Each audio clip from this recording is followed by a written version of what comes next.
재물보험으로 틈새 시장 열기 두 번째 시간입니다. 저희가 첫 번째 시간에는 재물보험의 아주 기초적인 부분들에 대해서 살펴봤죠. 화재가 무엇인지, 화재로 인한 경제적인 손실이 뭐고, 그걸 지킬 수 있는 방법들은 어떤 것들이 있는지, 그리고 화재에 대한 부분뿐 아니라 그게 다른 사람들의 손해를 끼쳤을 때 왜 물어줘야 되는지라는 것까지 아주 기본적인 개념을 이해했는데, 오늘 두 번째 시간이죠. 두 번째 시간에는 저희가 화재보험과 관련된, 재물보험과 관련된 법적인 것들을 좀 살펴보도록 하겠습니다. 이 화재보험, 재물보험이 단순히 그냥 보험을 가입하는 문제에서 끝나면 뭐 그렇게 고객들이 반드시 가입해야 될 이유가 크게 없겠죠. 근데 이게 법률적인 부분과 연결이 되어 있기 때문에 우리가 고객들한테 아주 당당하게 아니면은 정당하게 합리적으로 고객들한테 이야기를 할 수가 있는 거죠. 저희가 이제 FP들이 고객을 설득하는 것보다는 사실상 어떤 그 법에 의해서 가입을 하셔야 되고 관리를 받으셔야 된다라는 측면으로 이야기를 하시면 오히려 더 고객들이 잘 수긍할 수 있지 않을까 싶습니다. 자, 두 번째, 화재 사고와 법률과의 관계 본격적으로 시작해 보도록 하겠습니다. 먼저 시간에 살펴본 거긴 한데 한번 더 다시 한번 복습하는 측면에서 보기로 하면요. 자, 내 재산에 대한 손해가 화재로 인해서 발생하게 되는데 그게 공교롭게도 다른 사람들의 재산에도 손해를 끼칠 수가 있게 되겠죠. 자, 그러면 이 제3자, 다른 사람한테 끼친 손해가 발생했을 때 이걸 내가 법적으로 물어줘야 되는 거야? 도의적으로 생각해 보면 사실상 옆집이나 아니면 옆 건물에서는 본인들이 화재 난 것이 아니고 옆집에서 옮겨 붙은 건데 내 재산이 손상이 났으니까 당연히 누군가 해주기를 바라겠죠. 근데 내 재산도 다 깡그리 손실이 났는데 옆집까지 물어줘야 되나? 이런 생각들이 드실 수도 있습니다. 그래서 이걸 법률로 정해 놓은 거죠. 도의적으로는 사실상 해줘야 되는데 돈이 없으니까. 그런데 제3자의 손해가 발생한 부분에 대해서도 지켜줘야 되기 때문에 이걸 법률로 정해를 놓은 겁니다. 자, 그래서 실화책임에 관한 법률이 2009년 5월에 개정이 됩니다. 자, 화재 재물보험이 꼭 가입해야 되는 이유가 바로 여기에 있습니다. 2009년 5월에 실화책임에 관한 법률이 개정이 되면서 어떤 식으로 개정이 되냐면 과거에는요, 이렇게 돼 있었습니다. 실화책임에 관한 법률 민법 제750조의 규정은 실화의 경우, 실제로 화재가 발생한 경우 중대한 과실이 있을 경우에만 물어주도록 되어 있었습니다. 하지만 이렇게 하다 보니까 옆집에 옮겨 붙은 사람들도 경제적인 손실이 나서 사실은 굉장히 힘들어진다는 거죠. 그래서 법을 개정하게 되는데 어떤 식으로 개정을 하게 되냐 하면 이런 식으로 바꾸게 됩니다. 처음에 61년도 4월 28일 날 만들어졌을 때는 먼저 살펴본 것처럼 중대한 과실이 있을 경우에만 보상을 옆집에 옮겨 붙은 것에 대해서 해줘야 된다라고 했지만 개정이 되면서요, 2009년 5월 8일, 고객들은 참 이 숫자를 이야기하는 거에 대해서 굉장히 민감하게 반응하는 것 같더라고요. 그래서 2009년 5월 8일 정도는 기억하시면 좋겠습니다. 중대한 과실에 대해서만 배상 책임이 발생하도록 과거의 실화 책임에 관한 법률은 되어 있었지만, 경미한 과실에 의해서도 발생하는 손해는 물어주라고 법이 바뀌게 됩니다. 그래서 내 재산이 손해난 것도 사실은 굉장히 힘든 일인데 옆집으로 옮겨붙은, 옆 건물로 옮겨붙어서 발생한 손해에 대해서도 무조건 해줘야 되는 걸로 바뀐 거죠. 자, 그래서 개정하게 된 취지가 바로 여기에 있습니다. 아주 사소한 잘못에 의해서 화재가 발생한다 하더라도 옆집에 대한 피해자 보호를 강화하겠다라는 겁니다. 그럼 2009년 5월 8일 이전에 화재 사고 발생해서 옆집으로 옮겨 붙었는데 중대한 과실이 아니었다면 어떻게 됐을까요? 안 물어줘도 된다는 얘기가 돼버리는 겁니다. 그래서 화재보험을 가입한 그 공장이나 건물에서는 보험으로 받아서 그걸 다 손실을 복구할 수 있는데 옆집으로 옮겨 붙은 그것에 대해서는 보상을 안 해줘도 되는 것처럼 보여지기 때문에 오히려 그 잘못이 없는 옆집의 경제적인 손실이 더 커져버리는 거죠. 그래서 실화 책임에 관한 법률을 2009년 5월 8일 날 개정하면서 경미한 과실에 대해서도 배상 책임, 즉 물어줘야 될 것을 법에다 명시하게 됩니다. 그래서 고객분들을 만나게 될 때 화재보험은 아니더라도 배상 책임에 대한 것은 강하게 이야기할 수가 있습니다. 왜? 법으로 물어주도록 2009년 언제요? 5월 8일 날 바뀌었기 때문에 그런 거죠. 그런데 선생님, 그런데도 고객님 재산도 중요하지 않습니까? 옆집 물어주는 것도 물어주는 거지만 사업을 하시면서 또 재기를 하셔야 하기 때문에 선생님이 재산에 대해서도 준비를 하셨으면 좋겠습니다. 그래서 두 가지를 같이 이야기할 수 있는 것이죠. 자, 다른 법률은 뭐가 있는지 한번 또 살펴볼까요? 1971년 12월 25일입니다. 벌써 한 3, 40년 정도 된 일이죠. 충무로 대형가 호텔에서 대형 화재가 발생을 합니다. 사망자가 163명이었고요. 부상자 63명의 피해금 8억 이상에 달했다고 합니다. 저희들이 아주 어렸을 때이기 때문에 기억은 못하는데 엄청나게 큰 화재였고요. 사진에서 보시는 것처럼 실제로 추락하면서 사망하신 분이나 뛰어내려서 다치신 분들도 상당히 많다고 합니다. 그래서 이런 대형 화재로부터는 사람들을 지켜야 되겠다라고 해서 73년도에 법이 개정이 됩니다. 화재로 인한 재해보상과 보험 가입에 관한 법률인데요. 특수건물이라고 표현되어 있습니다. 특수건물들 같은 경우에는 사람들이 화재로 인해서 다치는 부분들까지 보험을 들어라 라고 법을 바꾸게 됩니다. 73년도에 대형 화재로 인해 사람들이 많이 다쳤기 때문에 그렇죠. 그래서 신체 손해배상 책임 특별약관이라는 겁니다. 근데 이거를 2011년도에 확대를 시킵니다. 2011년도에 어떻게 확대를 시키냐면 밑에 보시면 다중이용업소라고 되어 있죠. 자, 큰 건물은 아니더라도 사람들이 많이 출입하고 앉아서 무엇을 하거나 이랬을 때 화재 사고 발생하면 인명사고가 많이 발생할 수 있는 곳, 이곳을 다중이용업소로 지정을 하고 여기에는 사람들이 다치는 부분까지 보험을 들어야 된다라고 법을 개정하게 됩니다. 그래서 대표적으로 이 두 가지 법률에 대해서만 기억을 좀 하고 계시면 고객들한테 이야기를 할 때 좀 더 설득력 있게 이야기를 할 수 있지 않을까 생각이 됩니다. 자, 특수건물은 어떤 것들이 있는지 한번 살펴볼까요? 대형가 화재로 인해서 특수건물들은 신체 손해배상 책임 특별약관, 즉 사람들이 화재로 인해서 다친 것은 가입을 해라 라고 되어 있는데 우리가 이 일반 생활을 하거나 아니면 경제활동을 하면서 눈에 보여지는 큰 건물들은 다 대상이라 보시면은 문제가 없을 것 같습니다. 아파트 같은 경우에는 16층 이상의 아파트고요. 사람들이 직장 생활을 하시면서 근무하는 대형 건물들은 11층 이상의 건물들이면 다 특수건물에 해당이 되고요. 그래서 신체 손해배상 책임 특별약관이라는 것을 가입을 하게 됩니다. 그러면 사망하게 됐거나 다칠 경우에 그 사람들이 치료한 비용들을 보험에서 보장을 받을 수가 있게 되는 거고요.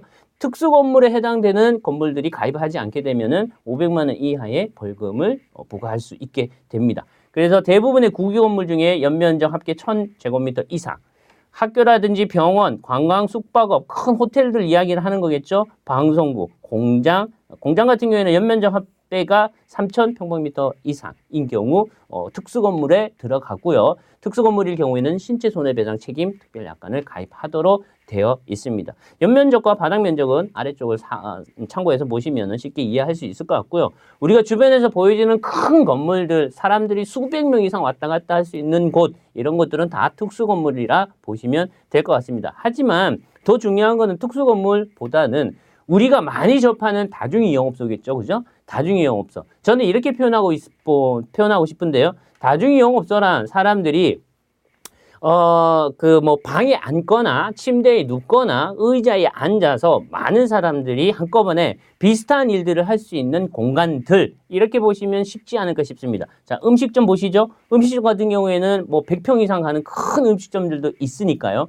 그러면 100명 이상의 사람들이 한꺼번에 앉아서 식사를 하고 있기 때문에 거기에서 화재가 발생했을 때는 많은 사람들의 인명사고가 발생할 수 있겠죠. 목욕장 어떻습니까? 목욕장도 보통 50명 이상, 100명 이상 들어가기 때문에 마찬가지고요. 고시원 같은 경우에는 고시 준비를 하기 위한 고시생들이 다 책상에 앉아서 공부하고 있지 않습니까? 그러니까 활동을 하거나 걸어다니거나 막 운동을 하고 있는 상황들이 아니기 때문에 화재 사고가 났을 때 대응책이 상당히 좀 힘들다라는 거죠. 학원 같은 경우에 마찬가지죠. 그죠? 게임장 같은 경우에도 PC방 같은 경우에도 전부 다 청소년이나 나이 있는 성인들이 앉아서 게임들을 다 하고 있기 때문에 화재 사고 발생했을 때 대응이 힘들다라는 겁니다. 자, 비디오방 마찬가지겠죠. 산후조리원들인 산모들이 아이 놓고 전부 다 방에서 쉬고 있기 때문에 마찬가지. 노래 연습장도 대부분 지하에 있지 않습니까? 지하에 있으면서 뭔가 이제 한정된 공간이 있기 때문에 마찬가지고요. 자, 그래서 이렇게 쉽게 좀 정의를 해보시면 어떨까 싶습니다. 많은 사람들이 한꺼번에 앉거나 눕거나 해서 동일한 어떤 그 행동들을 하고 있는 장소라면 다중이용업소에 다 해당이 된다라고 보시면 될 것 같습니다. 자, 사격연습장 같은 경우에는 사격연습장에서 화재가 있었죠, 실제. 실제로. 그래서 의무 대상으로 들어와 있고요. 골프 연습장도 마찬가지 개념이고 안마 시술도 누워서 뭔가를 하고 있잖아요. 그렇죠? 그래서 이렇게 생각하시면은 다중이용업소라는 게 그런 개념으로 보면 되겠다라고 이해를 하시면 좋을 것 같습니다.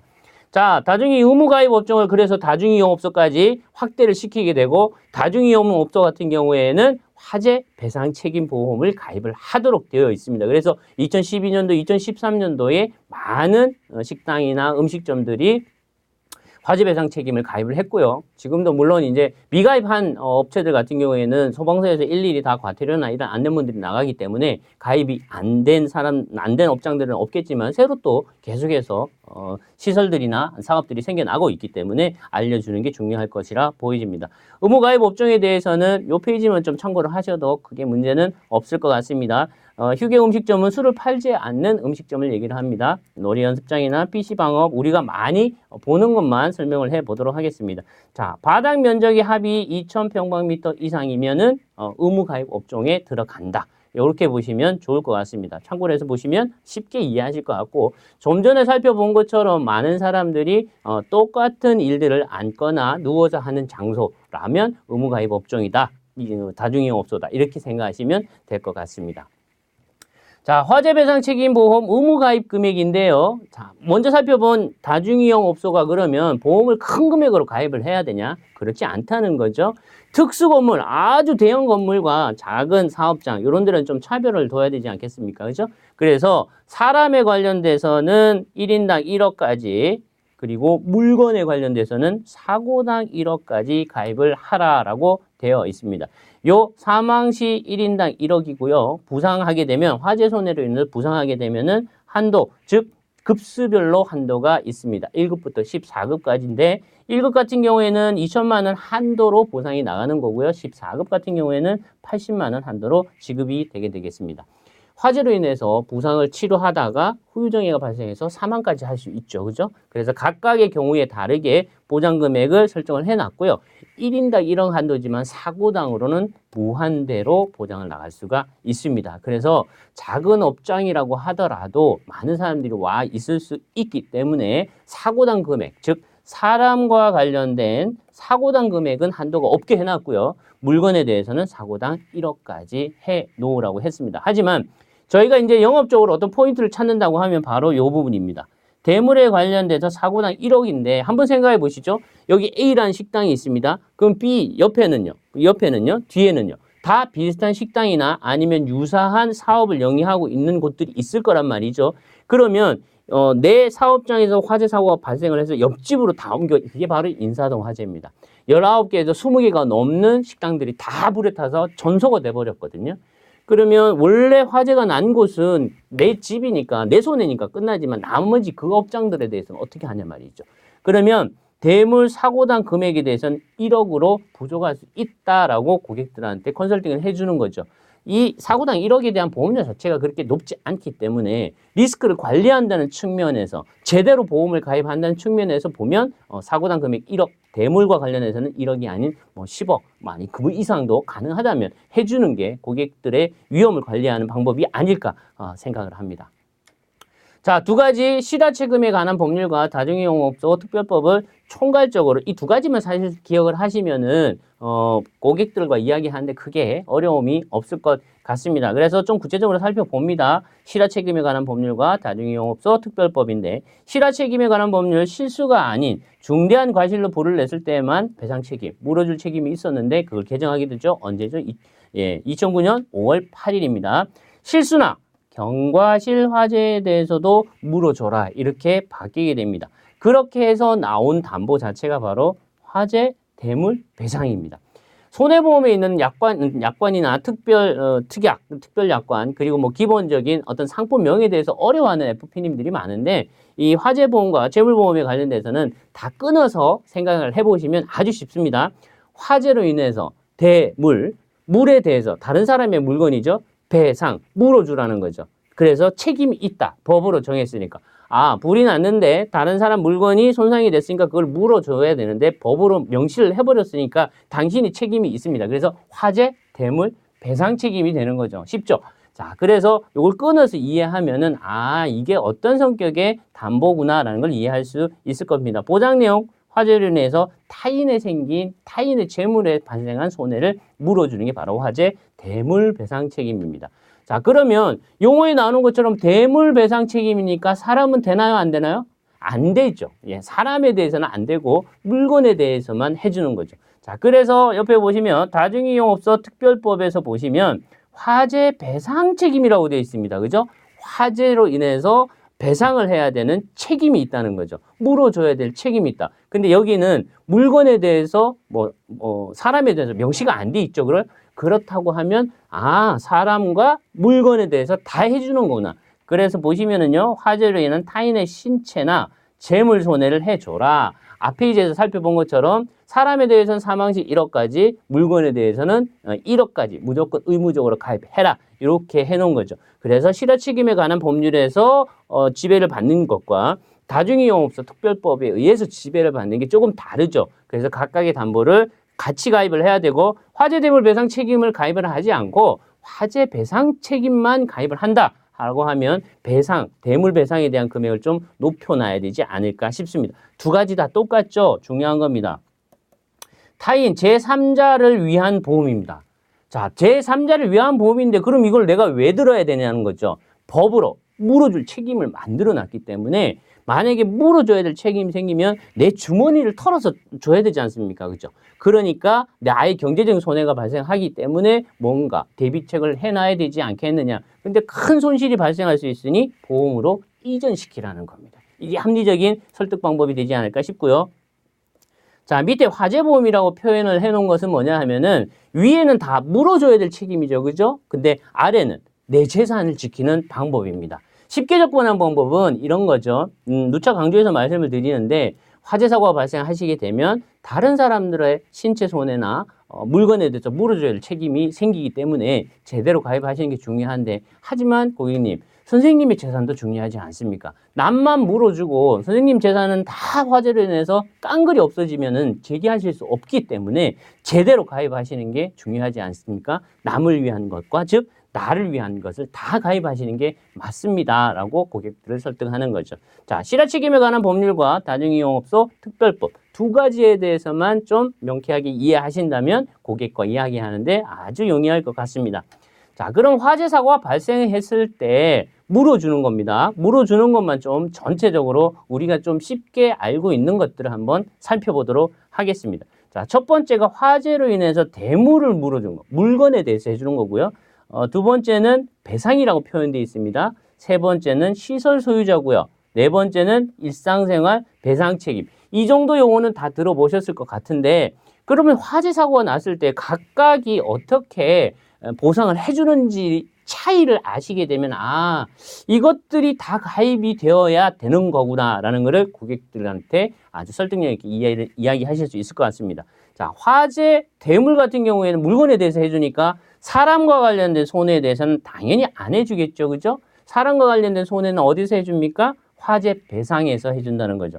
1인당 1억, 사고당 무한대로. 그러면 옆에 있는 시설 소유자에서도 가능한가요? 시설 소유자에서도 가능합니다. 왜? 시설 소유자 같은 경우에는 시설을 소유하고 사용하고 관리하고 있는 사람이 책임을 지는 거기 때문에 화재 사고가 됐든 일반 사고가 됐든 모든 사고로 인해서 제3자에게 손실을 끼치게 되면 무조건 좀 물어줄 수 있습니다. 자, 그럼 일상생활 배상 책임도 물어줄 수 있나요? 사람에 대해서 가능하죠. 하지만 중요한 것은요.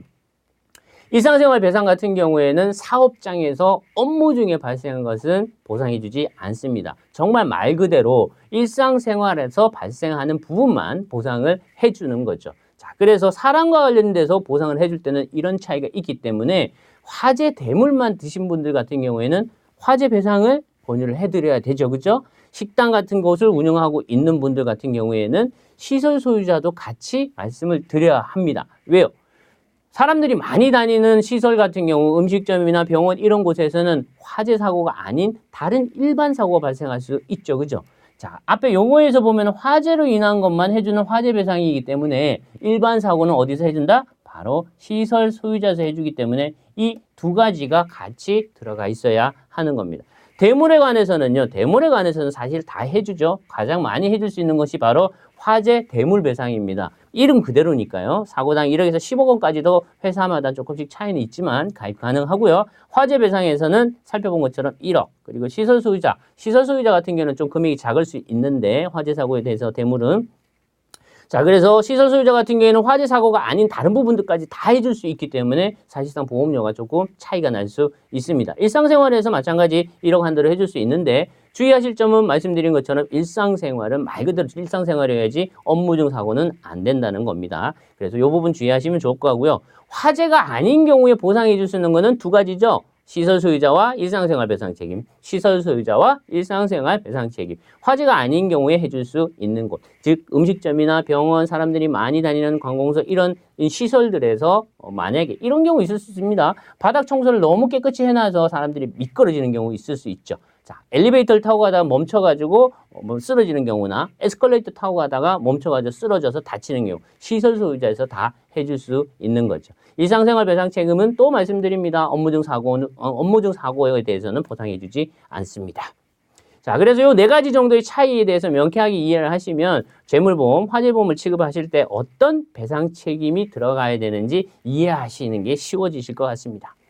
자, 그래서 마지막으로 살펴보는 거는요. 화재 사고가 발생을 했을 때 건물 주인이 있을 수도 있고요. 아니면은 그 건물을 빌려서 사업을 하시거나 음식점을 운영하시는 분들이 있으실 텐데 그런 경우에 어떤 관계로 이 보험 처리가 가능해질까라는 걸 한번 살펴보시게 되면 건물을 가지고 있는 임대인 그리고 건물을 사용하기 위해서 빌린 임차인의 관계에 대해서 아시게 될 거고 어떤 보험을 들어야 되는지 명쾌하게 이해되실 것 같습니다. 자, 건물 주인이 불이 납니다. 불이 나서 그 건물 주인이 가입한 보험회사에다가 보험을 청구를 하게 되죠. 보험을 청구를 하게 되면은 보험금이 보험사에서 임대인한테 지급이 될 겁니다. 그럼 두 번째로 보험사 측면에서는 실제로 잘못한 사람한테 뭔가를 받아내게 되는데 그걸 바로 구상권이라고 표현을 합니다. 구상권 누구한테 할까요? 건물을 빌린 사람, 즉 임차자, 세입자한테 구상권을 청구하게 되는데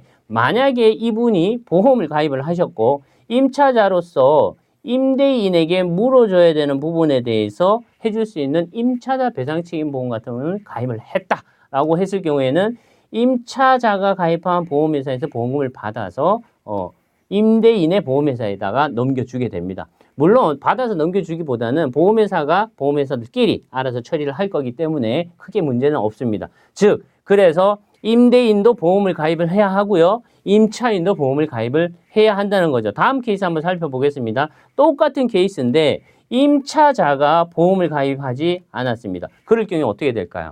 임차자는 임대인, 즉 건물주인, 집주인에게 물어줘야 될 책임이 있기 때문에 임대인은 보험회사로부터 벌써 돈을 받았잖아요. 그죠? 받았기 때문에 보험회사에서 임차인한테 직접 청구를 하게 되는 거죠. 그러면 보험을 가입을 안 한 상태라면 직접 내 돈으로 물어줘야 되는 경우가 생겨버리는 거죠. 자, 그렇게 될 경우에는 경제적으로 손실이 굉장히 심할 수 있고 두 번째는 임대인 같은 경우에 임차자가 건물을 빌리면서 보증금으로 걸어놓은 돈에 대해서도 사실은 반환을 안 해버릴 수도 있는 거죠. 그래서 임차인 같은 경우에도 반드시 보험을 가입을 해야 된다라는 말씀을 좀 드리고 싶습니다. 자, 두 번째 시간이었습니다. 화재보험, 재물보험과 관련된 법률적인 관계에 대해서 좀 알아봤고요. 실화 책임에 관한 법률과 그리고 다중이용소 특별법 두 가지 정도만 좀 잘 이해를 하시면 고객들한테 아주 합리적으로 화재보험이나 재물보험을 권할 수 있을 것이다 라고 한번 생각을 하고 넘어가겠습니다. 다음 시간부터는요, 한 두 번 정도에 걸쳐가지고 실제로 보험을 가입을 할 때, 화재보험을 가입을 할 때 어떤 부분에 좀 주안점을 두고 가입을 해야 될까라는 부분, 그리고 장기 재물보험이라고 표현하는 것을 우리가 왜 FP로서 취급을 해야 되는 건지에 대해서 구체적으로 살펴보도록 하겠습니다.